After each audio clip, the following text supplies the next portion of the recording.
Hello everybody and welcome to the Drunken Joystick, where the gaming debate is strong but the drinks are always stronger. Today's special is a look to the past but with an eye on the present. What are some of the past games we would like to see remastered? I'm so happy to be with you guys right now. Let's just clink it Absolutely. And drink it. So Dan, it looks like you have quite a list going on over there. I can't quite see the details, but why don't you start us off with your first game that you feel should be remastered? You guys probably could guess it right away. Battlefield 3. Yeah, Battlefield 3, baby. That is the game. Take me back. Not just because it's the best entry in what I think is the best first-person online shooter in the industry. As a nostalgia thing, that's the game that, I mean, we were all friends and we all shared games together, but that was the game that brought the three of us and a decade and a half later, this podcast together. I was going to say, was we wouldn't Battlefield have 3. We wouldn't have the Drunken Joystick without Battlefield 3. Battlefield 3 was the one. We always, for years, even after Battlefield 4 came out, we were still playing Battlefield 3 in your basement, in my living room, in your house, in your cramped little room. We were playing it together. That's how we do it. We made it work wherever we went. But that game, there's nothing to add to it. It's just so good. But take the improvements and the engine and everything that's good about Battlefield and put your best game into that. All the ribbons, all the medals, all the customization. But anyway, that was when we started this and said this is going to be our pilot episode. Battlefield 3, I just wrote BF3 at the top of my list, and that was it. That's the one. Yeah, I think BF3 is a great start to the remastered one. I agree. Yeah, kind of to go off of that, World at War. If they gave World at War the same treatment as they gave Modern Warfare, they're trying to remaster these games, reimagine these games, quote unquote. Why is World at War, beyond the start of Nazi Zombies, worth remastering in your eyes as a Battlefield fan? I have two words, Reznov and Petrenko. Oh, hell yeah. Those two in the campaign. It was one of the better Call of Duty campaigns. It was. It wasn't up there with the original Modern Warfare at the time when they were rolling these out regularly. I agree. But it was the best, in my opinion, World War II Call of Duty we've ever seen. We're talking about Gary Oldman, one of the greatest actors. I can see them going back to reinvigorate that, update the visuals, of course, include all of the DLC and map packs that kind of came along with the Nazi Zombies, and just giving that Kinderen Toten or whatever the hell it was called. Yeah, Kinder. Yeah, I know I'm pronouncing it wrong. Yeah, it's like the one building, and you just kind of ran around in a circle. And it was just, it was the first one, and, granted, they've had some improvements here and there, and they've also had some regressions here and there with zombies. I think it gets a little convoluted, but that original one just hit. Yep, just pure and simple. One that's on my list would be the original Red Dead.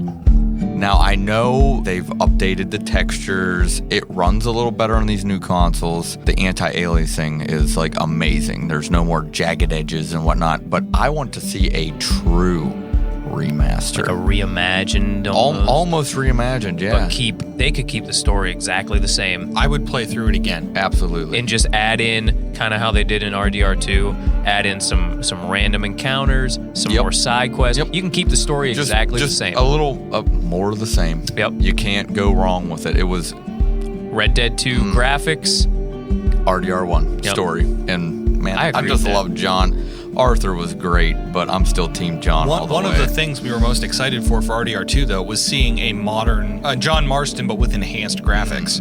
We were really excited for that. Yeah, true. So imagine how much people would be excited to see John Marston, the RDR1 version of Dutch, and all of those characters in modern graphics. To see the attack on Fort Mercer in HDR, 4K, 60 frames a second. That would be phenomenal. Just marry me right now, Red Dead. I'd like to see a modern Left 4 Dead. Man, you want to talk about it? Valve on the phone. Get him on. You ain't the first one to ask for that one.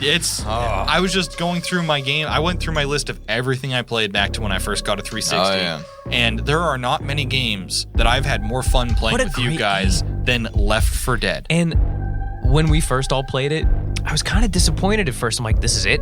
Yeah. But then it clicks. It's and you're fun. like, oh, this is a co-op experience where you're supposed to work with your team. But dude, that game, so good. I just had so much fun playing that game in terms of pure fun I had. Yeah. There's not many that beat Left 4 Dead. I will take a remaster of Left 4 Dead 1. I would much rather see a Left 4 Dead 3. Yeah. But yeah, a remaster would be fine. I would say that Left 4 Dead is probably the zombie game.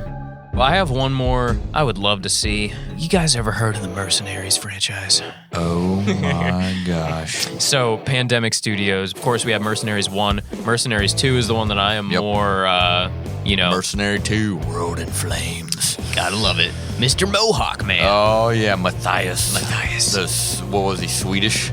Swedish. The Swedish? So I'm picturing a total reimagining of the franchise. You use the Frostbite engine that is in Battlefield. Yes. Use that Frostbite. It's essentially a third-person, over-the-top action game. But instead of these quick-time events when you like take over hijackings and like you're beating the shit out of somebody, instead of that, what if you did like button combos similar to like a Tony Hawk or something like that? Yeah, it's kind of like the normal quick-time events, but you have to think about it a little bit, not just a one flashing A button. Smashing it. But the Frostbite engine is the selling point right there. Yeah.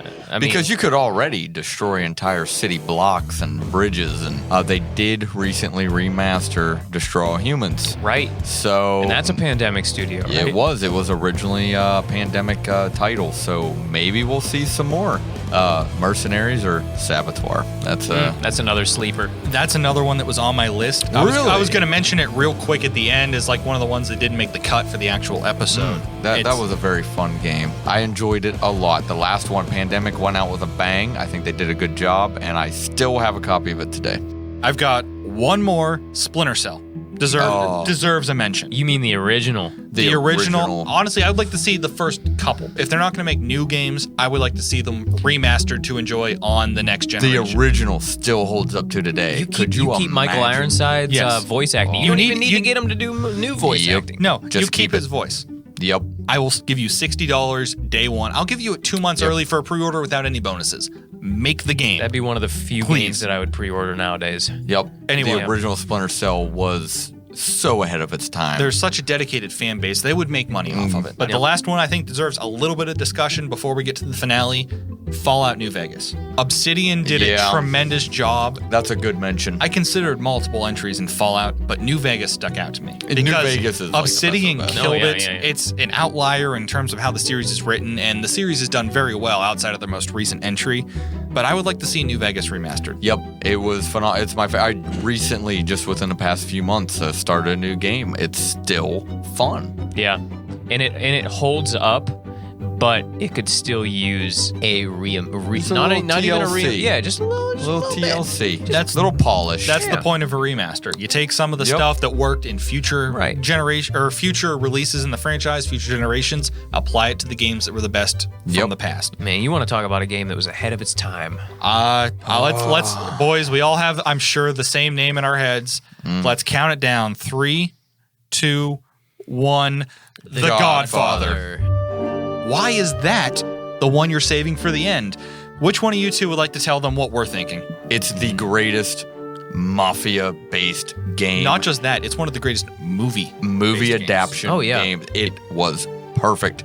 They took a great movie and still told the story that the movie tells, but somehow integrated a player character. They put you into the story. Perfect. Of one of the most decorated film series. I mean, this is a Best Picture winning movie series. And they did it without adulterating the original story. Exactly. They did it in a unique way, and they added in, your playable character would participate in certain activities that weren't in the film per se. They were mentioned, but happened, in the universe of the film. You were kind of behind the scenes. You help set up events that occur in the film. Yeah, right. Like, for example, Michael killing Sollozzo in the restaurant. Yeah. He goes to the bathroom, he comes back with a gun and shoots him, but, spoiler alert. But in the game, there's a whole stealth mission based around that. You are the one who planted the gun for Michael. Right. The two best things about this game is it is a perfect adaptation of a movie, and they got a lot of the original voice actors back. Oh, yeah. That is so cool. Robert Duvall, James Caan. I love it. Don Corleone. They even got Marlon Brando. Marlon Brando. They even got him.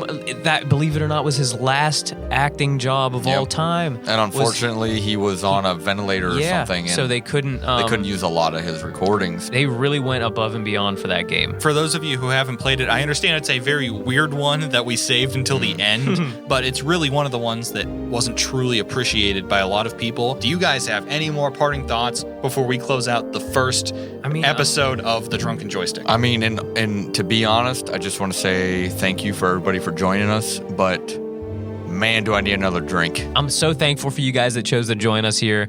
It means a lot. We're just three guys that like to sit around, enjoy a drink, and play video games together. Yeah, we're just three guys. You know. So I think we need to clinker and drinker. I know glasses are probably empty, so drink the remnants. We need a good old refill, brothers. These drinks are empty. We do. And so take us out. For the first time, this has been the Drunken Joystick, where the gaming debate is strong, but the drinks are now gone. Hope you'll tune in next time.